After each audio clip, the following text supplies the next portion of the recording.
Hello everybody and welcome to Factoring Quadratics Practice 6.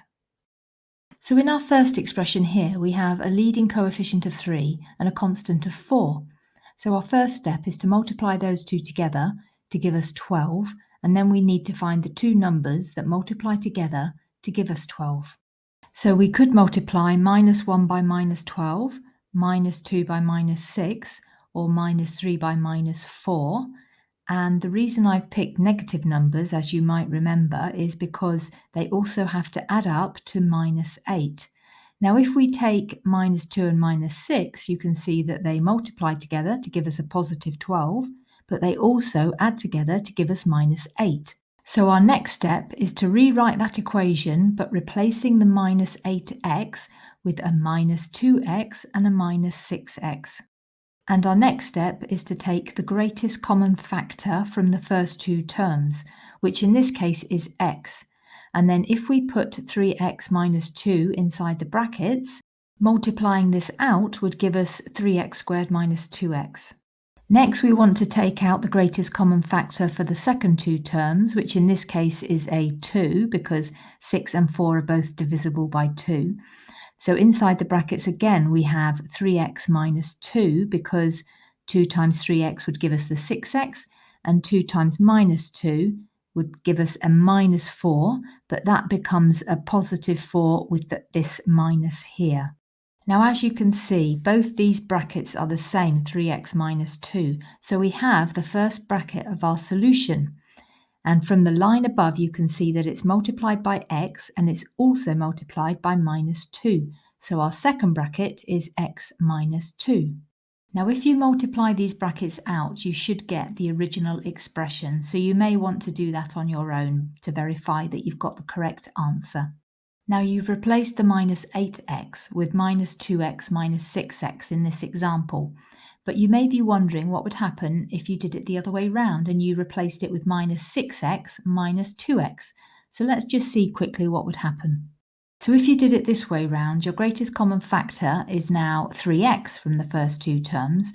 And then if you times that by x minus 2, you get your 3x squared minus 6x. And your greatest common factor from the second two terms is still 2. And if you multiply that by x minus 2, you get 2x plus 4, again because of this negative. Now, because we have the same bracket here and here, x minus 2 becomes the first bracket of our solution. But because in the line above it's multiplied by 3x and it's also multiplied by -2, our second bracket of the solution is 3x minus 2. So as you can see, we've ended up with exactly the same solution, but we've just written the brackets the other way round. Now, in the second expression, again, we start by multiplying the lead coefficient with the constant, which is 5 times -8, which gives us -40. And the numbers that can multiply to give us -40 include -1 times 40, -2 times 20, -4 times 10, and -5 times 8. There are more solutions, but I'm going to stop there because our numbers also need to add up to +6, and I can see we've already got the numbers we need, as -4 plus 10 gives us +6. Then we can rewrite the expression replacing the +6x with -4x plus 10x. Next, you can see the greatest common factor for the first two terms is just x, and we would have to times that by 5x minus 4 to give us our 5x squared minus 4x. And the greatest common factor for the second two terms is 2, and when multiplied by 5x minus 4, you get 10x minus 8. And as these brackets are the same, we know that 5x minus 4 is the first bracket of our solution. And as it's multiplied by x and also multiplied by +2, we know that the second bracket is x plus 2.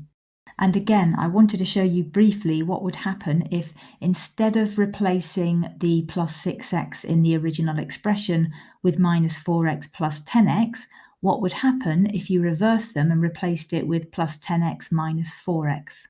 So if you did this, the greatest common factor for the first two terms would be 5x, and you'd have to multiply it by x plus 2. And the greatest common factor for the second two terms would be 4, also multiplied by x plus 2. So x plus 2 becomes the first bracket of the solution, and 5x minus 4 is the second bracket. So again, we have the same answer, but the brackets are written in a different order. And in the last expression, we multiply the leading coefficient by the constant, which is 3 times 6. This gives us 18, and we can get 18 by multiplying 1 times 18, 2 times 9, or 3 times 6.